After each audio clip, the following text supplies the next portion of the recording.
ఈ మధ్యకాలంలో cinema hit అయినా ఫ్లాప్ అయినా చివర్లో పార్ట్ 2 లోడింగ్ అని కార్డు వేయడం ఫ్యాషన్ అయిపోయింది. బాహుబలి, కేజీఎఫ్, పుష్ప వంటి సినిమాలిచ్చిన స్ఫూర్తితో ప్రతి దర్శకుడు తన సినిమాను ఒక ఫ్రాంచైజీగా మార్చాలని ఆశపడుతున్నాడు. కానీ అనౌన్స్మెంట్లో కనిపించిన జోష్ రిజల్ట్లో కనబడట్లేదు. భారీ హైప్ ఇచ్చి బాక్సాఫీస్ దెబ్బకి సైలెంట్ అయిన సీక్వెల్స్ చాలా ఉన్నాయి. హరిహర వీరమల్లు నుంచి స్కంద వరకు, సైంధవ్ నుంచి రామారావు ఆన్ డ్యూటీ వరకు అన్నీ ఈ కోవలోకే వస్తాయి. Saindhav, Skanda, Ramarao on duty, kick 3 ఇలా చాలా సినిమాలకు సీక్వెల్స్ లీడ్ ఇచ్చారు.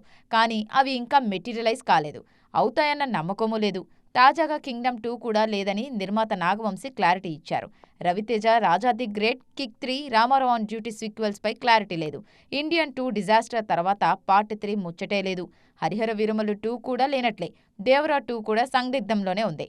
ఒక సినిమా స్క్రిప్ట్ డిమాండ్ చేస్తే సీక్వెల్ తీయాలి తప్ప మార్కెటింగ్ కోసం టు బి కంటిన్యూడ్ అని వేస్తే నమ్మే రోజులు పోయాయని ఈ సినిమాలను చూస్తేనే అర్థమవుతుంది.